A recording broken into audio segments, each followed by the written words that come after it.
everyone, I'm Smriti Sinha here and welcome back to our channel Science Zone. Today you follow, tomorrow we lead. And if you are new to this channel, please hit the subscribe button given below. And if you have missed the previous videos, you can click on the I button given above. And if you want to join our Telegram group, you can click on the link given in the description. And today we are going to see the topic Introduction to Polymer Chemistry. We are already done with this topic. If you have missed the videos from this topic, you can click on the I button above and see those videos. Today we are going to discuss the exercise part of this topic. This is a topic from Maharashtra State Board Syllabus, Standard 12th, and this is the exercise which is given at the end of the chapter. So the first question is, choose the correct option from the given alternatives. First question, nylon fibers are. So what are nylon fibers? Nylon fibers क्या है? वो एक synthetic polymer है और वो synthetic polymer actually बनता है polyamide fibre से. तो इसमें पॉलीअमाइड लिंकेजेस होते हैं, इसलिए इसको पॉलीअमाइड फाइबर भी कहते हैं. तो nylon fibres actually polyamide fibres हैं. नेक्स्ट है, which of the following is naturally occurring polymer. इनमें से कौन सा पॉलीमर नेचर में अकर होता है? तो ऑफकोर्स इसका आंसर प्रोटीन है. प्रोटीन, कार्बोहाइड्रेट्स, करेक्ट, ये सब नेचुरल अकरिंग पॉलीमर्स हैं. नेक्स्ट है, silk is a kind of dash fibre. तो सिल्क कौन से टाइप ऑफ फाइबर है? एनिमल फाइबर, क्योंकि वो एक एनिमल, एक इंसेक्ट से बनता है, इसलिए वो एनिमल फाइबर है. नेक्स्ट है, Dacron is another name of. तो Dacron is another name for Terylene. Sorry, तो डैक्रोन किसके लिए दूसरा नाम है? टेरेलिन के लिए. नेक्स्ट है, which of the following is made up of polyamides. तो अभी हमने फर्स्ट क्वेश्चन देखा था, नायलॉन फाइबर्स क्या है? Polyamide fibres. तो ऑफकोर्स पॉलीअमाइड जो है वो किसका बना हुआ है? नायलॉन से. तो ऑफकोर्स इसका आंसर होगा नायलॉन. नेक्स्ट है, the number of carbon atoms present in the ring of epsilon caprolactam is. तो epsilon caprolactam actually 7 member ring है, जिसमें से एक होता है नाइट्रोजन और बाकी 6 होते हैं कार्बन. तो number of carbon atoms present in epsilon caprolactam is 6 number of carbon. Next है, टेरेलिन इज. तो टेरेलिन किस टाइप का फाइबर है? तो टेरेलिन एक्चुअली पॉलीईस्टर फाइबर है, क्योंकि उसमें बहुत सारे ईस्टर लिंकेजेस होते हैं, इसलिए है polyester fibre. Next, PET is the formed by. तो PET that is PET is formed by, कौन से टाइप से फॉर्म होता है? वो कंडेंसेशन रिएक्शन से. नेक्स्ट है, केमिकली प्योर कॉटन इज. तो प्योर कॉटन किस चीज का है केमिकली फॉर्म्ड? सेल्यूलोज से, क्योंकि प्योर कॉटन नेचुरली अकरिंग है और नेचुरली अकरिंग सेल्यूलोज है. नेक्स्ट है, Teflon is chemically inert due to the presence of. Teflon में होता है CF बॉन्ड. CF बॉन्ड बहुत स्ट्रॉन्ग बॉन्ड है और इसलिए ये केमिकली इनर्ट है. नेक्स्ट है, answer the following in one sentence each. तो फर्स्ट क्वेश्चन है, identify A and B of the following reaction. तो ये आपका फर्स्ट रिएक्शन है, जिसमें आप देख सकते हो एक अल्कोहलिक ग्रुप रिएक्ट करने वाला है एसिड ग्रुप से. तो यहाँ ऑफकोर्स होने वाला है कंडेंसेशन रिएक्शन. कंडेंसेशन रिएक्शन में लॉस होगा वाटर मॉलिक्यूल का और आपका बन जाएगा ester linkage that is Terylene Dacron. तो टेरेलिन डैक्रोन में प्रेजेंट होता है ईस्टर लिंकेज और यहाँ पे बनता है बहुत सारे पॉलीईस्टर लिंकेजेस और ये है फॉर्मेशन ऑफ टेरेलिन डैक्रोन. नेक्स्ट है, ये वाला जो है आप देख सकते हो, यहाँ पे अमाइन भी है, यहाँ पे एसिड भी है और वो रिएक्ट होने वाला है, तो वो देगा of course nylon 6 that is amide linkage. तो आप देख सकते हो आपका जो एनिलिन बेस है, बेस आपका मतलब NH2 रिएक्ट करेगा, not aniline but amine. Sorry, I have told it aniline. तो अमाइन जो रिएक्ट होगा वो होगा एसिड के साथ रिएक्ट, वापस यहाँ पे कंडेंसेशन रिएक्शन होगा, वाटर मॉलिक्यूल लूज होगा और यहाँ पे बन जाएगा polyamide linkage that is nylon 6. 6। तो alcohol reacts with acid to give you polyester linkage और acid reacts with amine to give you polyamide linkages. Next है complete the following sentence. Caprolactam is use to prepare, caprolactam से क्या prepare होता है, तो होता है nylon 6। Next, novolac is a copolymer of dash and dash, तो ये जो बनता है वो बनता है फिनॉल और फॉर्मल्डिहाइड से, ये दोनों रिएक्ट होके जो बनाते हैं पॉलीमर, तो कोपॉलीमर कहते हैं इसको, ठीक है, और वो बनता है नेवोलैक। नेक्स्ट है Terylene is dash polymer of acid and ethylene glycol condensation polymer, तो अभी अभी हमने देखा यहाँ पे टेरिलिन जो फॉर्म हुआ था वो कंडेंसेशन रिएक्शन से फॉर्म हुआ था जहाँ वाटर मॉलिक्यूल लॉस हुआ था, इसलिए वो कंडेंसेशन टाइप ऑफ पॉलीमर है। नेक्स्ट है benzoyl peroxide used in addition polymerization acts as, तो addition polymerization actually free radical mechanism follow करता है, और फ्री रेडिकल मैकेनिज्म फॉलो करने के लिए जैसे मैंने आपको पहले बताया है इनिशिएटर्स चाहिए होते हैं, और बेंजोइल पेरोक्साइड या कोई भी पेरोक्साइड ये रिएक्शंस के लिए इनिशिएटर का काम करता है, और इसलिए यहाँ पे एडिशन रिएक्शन पॉसिबल है। Next, polyethene consist of polymerized ethene, ethene मतलब डबल बॉन्ड, तो पॉलीइथीन बनता है, इथीन जब बहुत सारा पॉलीमराइज होता है तो पॉलीइथीन देता है।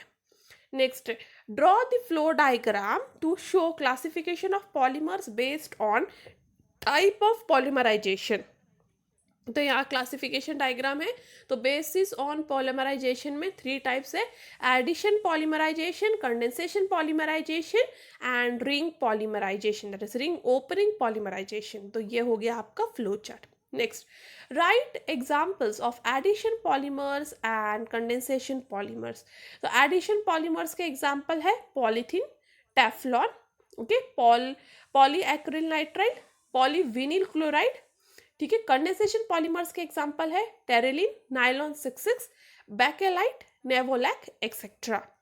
नेक्स्ट है name some chain growth polymers, तो चेन ग्रोथ पॉलीमर्स का एग्जांपल है वो है चेन ग्रोथ पॉलीमर्स के example polyacrylonitrile, polyvinyl chloride and polythene. Next, define the terms monomer. Monomer is actually chemically polymers are complex giant macromolecules made up of repeating units which is derived from small molecules called monomers, तो ये हो गया definition for monomers. Next है vulcanization, तो the process by which a network of cross links is introduced in elastomer, that is rubber, is called as vulcanization. Next is synthetic fibers, so synthetic fibers are actually man-made fiber, most of them are prepared from raw material petroleum called petrochemicals. Next question is what type of intermolecular forces leads to high density polymer, तो high density polymer बनाने के लिए चाहिए van der Waals forces between closely packed linear polymeric chains, ठीक है, तो high density that is HDP type of polymer बनाने के लिए क्या चाहिए आपको, van der Waals forces between closely packed linear polymeric chains. Next है give one example each of copolymer and homopolymer, तो कोपॉलीमर का एग्जाम्पल है बूना एस और होमोपॉलीमर का एग्जाम्पल है पॉलीथीन। नेक्स्ट है आपको जो गिवन नीचे पॉलीमर्स है उसे क्लासिफाई करना है थर्मोप्लास्टिक में या फिर थर्मोसेटिंग प्लास्टिक में, तो थर्मोप्लास्टिक के एग्जाम्पल्स है पॉलीथीन एंड पेट, और थर्मोसेटिंग प्लास्टिक के एग्जाम्पल है urea formaldehyde resin and phenol formaldehyde resin. Next है name the following write the names of the classes of polymers formed according to intermolecular forces and describe briefly their structural characteristics, तो आपको यहाँ पे देखो ये classification देना है कि polymers on the basis of intermolecular forces कैसे क्लासीफाई होते हैं, तो इसके 4 क्लासेस है elastomers, fibres, thermoplastic polymers and thermosetting polymers, और फिर बाद में ये एक एक करके ये सबको ब्रीफ में डिस्क्राइब करना है, ठीक है, पॉइंट वाइज लिख के। तो ये क्वेश्चन एक्चुअली 4 से 5 मार्क्स के लिए आता है। नेक्स्ट क्वेश्चन है write reactions of the formation of first nylon 6 of course बनता है इप्सिलॉन कैप्रोलैक्टम से, that is ring opening polymerisation. तो ये जो है ये रिंग ओपनिंग पॉलीमराइजेशन होगा और बनेगा नाइलॉन 6। तो ये हो गया रिएक्शन फॉर नाइलॉन 6। नेक्स्ट है टेरिलिन। तो टेरिलिन ऑफकोर्स बनता है कंडेंसेशन रिएक्शन से, जहां अल्कोहल रिएक्ट होता है एसिड के साथ, वाटर मॉलिक्यूल लॉस होता है, इथिलीन ग्लाइकोल टेलिफेटिक एसिड के साथ रिएक्ट करके अपना कंडेंसेशन रिएक्शन करेगा, वाटर मॉलिक्यूल लॉस होगा और बनाएगा टेरिलिन या Dacron. Next, write structure of natural rubber and neoprene rubber along with the name and structure of their monomers। तो नेचुरल रबर का मोनोमर है आइसोप्रीन, ठीक है, और नियोप्रीन का मोनोमर है क्लोरोप्रीन। तो ये दोनों मोनोमर्स हो गए नेचुरल रबर का और नियोप्रीन रबर का। अब उनका स्ट्रक्चर है, तो नेचुरल रबर का ये स्ट्रक्चर है जहाँ पे आइसोप्रीन यूनिट्स रिपीटिंग साइकिल में है, और नियोप्रीन का ये स्ट्रक्चर है जहाँ जो आपका क्लोरोप्रीन है वो रिपीटिंग यूनिट्स है। नेक्स्ट है name the polymer type in which the following linkage is found. तो ये लिंकेज जिसमें फाउंड होता है उसे कहते हैं पॉलीईस्टर, क्योंकि आप देख सकते हो ये ईस्टर ग्रुप है, ठीक है। तो ईस्टर ग्रुप जहाँ बार बार प्रेजेंट हो रहा है उसे कहोगे पॉली, मीन्स बहुत सारे ईस्टर, इसलिए पॉली ईस्टर। नेक्स्ट आपको जो नीचे 3 रबर टाइप दिए हैं उनके स्ट्रक्चर ड्रॉ करने हैं। तो SBr का स्ट्रक्चर ये है, ठीक है, तो ये हुआ आपका SBr का स्ट्रक्चर। बूना एन का स्ट्रक्चर ये है, और नियोप्रीन रबर का तो अभी हमने पिछले स्लाइड पे भी देखा ये है। तो आप ये वीडियो पॉज कीजिए और ये स्ट्रक्चर्स नोट डाउन कर लीजिए। नेक्स्ट क्वेश्चन था मैच द पेयर। ओके, ये मैच द पेयर वाला क्वेश्चन है। तो name the polymer and monomer. तो टेफ्लॉन का आप देख सकते हो, टेफ्लॉन का मोनोमर ये है, PVC का ये है, ठीक है, क्लोरोविनिल। नो, पॉलीएस्टर का है dicarboxylic acid and polyhydroxy glycol. Polythene का ये इथिन है, और बैकेलाइट का है alcohol plus formaldehyde, that is phenol plus formaldehyde. तो ये सारे हो गए ये पॉलीमर्स और ये उनके monomers. Next, draw the structures of polymers form from the following monomers. तो आपको पॉलीमर्स मोनोमर्स दिए हैं, आपको पॉलीमर बनाना है। तो ऑफकोर्स वापस अल्कोहल और एसिड दे सकते हो, अल्कोहल एसिड दोनों रिएक्ट होंगे, कंडेंसेशन रिएक्शन होगा और आपको मिलेगा पॉलीईस्टर लिंकेज वाला पॉलीमर। नेक्स्ट है नेम एंड नेक्स्ट वाला ये वाला रह गया, सॉरी। तो यहाँ पे आप देख सकते हो अमाइन है और एसिड है, अमाइन और एसिड दोनों यहाँ पे जो है पॉलीमराइज होगा और यहाँ पे आपको अमाइड टाइप ऑफ लिंकेज वाला पॉलीमर मिलेगा। नेक्स्ट है name and draw structure of the repeating unit of natural rubber. तो नेचुरल रबर का रिपीटिंग यूनिट तो अभी हमने थोड़ी देर पहले भी देखा था, वो है आइसोप्रीन, और ये है structure for the natural rubber. Next है classify the polymers as natural and synthetic polymers. तो उन्होंने कुछ पॉलीमर्स दिए हुए हैं, आपको जस्ट उनको क्लासीफाई करना वो नेचुरल है कि सिंथेटिक है। तो सेल्यूलोज ऑफकोर्स वो नेचुरल है क्योंकि वो नेचर में प्लांट्स में मिलता है। पॉलीस्टाइरीन सिंथेटिक है जो लैब्स में बनाए गए हैं। टेरिलिन भी सिंथेटिक है। स्टार्च और प्रोटीन ऑफकोर्स नेचुरल है क्योंकि फूड में मिलता है, प्लांट्स में मिलता है। सिलिकॉन सिंथेटिक है, ठीक है। पॉली एक्रोनाइट्राइल भी सिंथेटिक है। फिनॉल फॉर्मल्डिहाइड रेजिन भी सिंथेटिक है। नेक्स्ट है what are synthetic resins, name some natural and synthetic resins. तो दिस सिंथेटिक रेजिन्स का डेफिनेशन पहले लिख लीजिए। This polymers are artificially prepared by polymerisation of one monomer or copolymerization of one or more monomers। और आपके synthetic resin का example है nylon and Terylene, ठीक है। फिर आपको कुछ नेचुरल और सिंथेटिक रेजिन्स का एग्जांपल देना है। तो नेचुरल रेजिन का एग्जांपल है नेचुरल रबर, सिल्क, ऊल। सिंथेटिक रेजिन का एग्जांपल है नाइलॉन, टेरिलिन, नियोप्रीन। नेक्स्ट है distinguish between thermosetting and thermoplastic resins and write examples of both the classes। तो thermosetting resin क्या होता है, they do not soften on heating। thermosetting resin को आप कितना भी हीट कर लो सॉफ्ट नहीं होंगे, बट जो थर्मोप्लास्टिक वाले होते हैं उनको प्लास्टिक वाला नेचर होता है। तो प्लास्टिक को आप हीट करोगे तो सॉफ्ट हो जाएंगे और कूल होने के बाद हार्ड। थर्मोस्टेटिक रेजिन को हम लोग वापस रिमोल्ड या रीशेप नहीं कर सकते, जो एक बार उसका शेप हो गया वो हो गया, क्योंकि वो हीट होने पे मेल्ट नहीं होता, उसे शेप नहीं कर सकते वापस। बट थर्मोप्लास्टिक को हमेशा रिमोल्ड और रीशेप कर सकते हैं। थर्मोस्टेटिक रेजिन में they possess extensive cross linking formed by covalent bonds, ठीक है, बट थर्मोप्लास्टिक में they possess moderate strong intermolecular forces that are intermediate between elastomers and fibres. Thermostatic resin they are rigid polymers, क्योंकि उनमें बहुत ज़्यादा cross linking होता है इसलिए रिजिड है।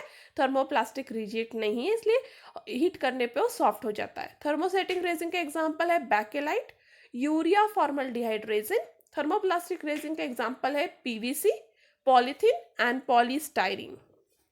अब write name and formula of raw material for Bakelite. तो बैकेलाइट बनता है फिनॉल एंड फॉर्मल्डिहाइड से, और ये उनके स्ट्रक्चर हो गए फिनॉल एंड फॉर्मल्डिहाइड के।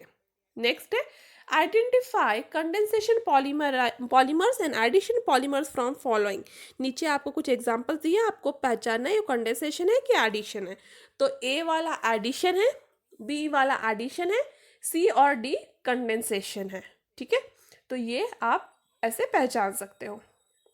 नेक्स्ट है right the chemical reaction involve in manufacture of nylon 66। तो नाइलॉन 66 में कौन सा रिएक्शन होता है?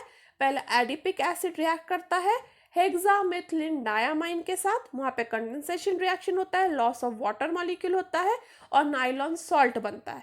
जो ये नाइलॉन सॉल्ट है एक्चुअली ये इसमें वाटर मॉलिक्यूल लॉस होगा और बनाएगा नाइलॉन 66। तो एडिपिक एसिड हेक्सामेथिलीन डायामाइन के साथ नाइलॉन सॉल्ट बना रहा है, nylon salt water molecule lose करके नाइलॉन 66 बना रहा है। नेक्स्ट है एक्सप्लेन वल्केनाइजेशन ऑफ रबर। तो ये आप शॉर्ट नोट लिखिएगा, जो हमने लिखा था अभी डेफिनेशन पार्ट में, तो वहाँ से आप डेफिनेशन उसका उठा लीजिए और आपको बताना है ये नियोप्रीन और बुनाएस के लिए कौन सा रिएजेंट यूज होता है। तो नियोप्रीन के लिए यूज होता है MgO और बुनाएन के लिए यूज होता है sulphur for vulcanization process. Next है write reactions involve in formation of Teflon. तो टेफ्लॉन के लिए यूज होता है टेट्राफ्लोरोइथिलीन, जो पॉलीमराइजेशन होता है यहाँ पे वाया एडिशन रिएक्शन, इसलिए आपको चाहिए इनिशिएटर दैट इज पेरोक्साइड, और टेट्राफ्लोरोइथिलीन कन्वर्ट हो जाता है टेफ्लॉन में। और बैकेलाइट का रिएक्शन में फिनॉल और फॉर्मल्डिहाइड पहले बनाएंगे ये जो इंटरमीडिएट से, फिर ये जो इंटरमीडिएट जो उसने बनाया है वो रिएक्ट होगा और देगा नेवोलैक, और नेवोलैक फाइनली बैकेलाइट देता है। नेक्स्ट है what is meant by LDP and HDP and mention the basic difference between the same with suitable examples। तो आप इसके लिए मेरे वीडियोस प्रीवियस वाले देख सकते हो, जहाँ पे आपको लो डेंसिटी पॉलीमर और हाई डेंसिटी पॉलीमर का मीनिंग विद देयर डिफरेंशिएशन और एग्जाम्पल मिल जाएगा। Write preparation properties and uses of Teflon, ये भी आपको प्रीवियस वीडियोस या टेक्स्ट बुक से मिल जाएगा। नेक्स्ट है classify the following polymers as straight chain, branch chain and cross link. तो ए वाला आप देख सकते हो, ए वाला जो है वो सीधा सीधा जुड़ते जाने वाला है, इसलिए वो स्ट्रेट चेन पॉलीमर है। जो बी वाला है, बी में आप ब्रांचिंग देख सकते हो, क्योंकि कुछ आर ग्रुप ब्रांच फॉर्म में है इसलिए सेकेंड है ब्रांच्ड। और जो थर्ड वाला है वो एक दूसरे को किधर भी जाके जुड़ रहा है, neither branch neither straight chain, so it is cross linked polymers. Next ये सारे जो क्वेश्चंस है, फिफ्थ क्वेश्चन में how is polythene manufactured, then is synthetic rubber better natural rubber, right main speciality of Buna's neoprene rubber, write the structure of isoprene and the polymer obtained from it, isoprene और polymer उससे बनता है natural rubber of course, and explain in detail free radical mechanism. ये सारे जो questions है आपको मेरे प्रीवियस वीडियो से, क्योंकि ब्रीफ आंसर्स है इसलिए मैं वापस इस पीपीटी में इंक्लूड नहीं कर सकती हूँ, इस वीडियो में इंक्लूड नहीं कर सकती। आप मेरे पहले वाले इससे देख लीजिए, या फिर जल्द से जल्द मैं आंसर वाला PDF अपलोड करूँगी, वहाँ पर आपको ये आंसर्स मिल जाएंगे। And that's all for today, thank you. If you have any doubt, any comment, any suggestion, you are free to ask on askyourdoubts04@gmail.com. If you like my video, give me a thumbs up, share this video to more and more of your friends, and before departing, don't let the fear of losing be greater than the excitement of winning. And that's all for today. Thank you. Stay tuned.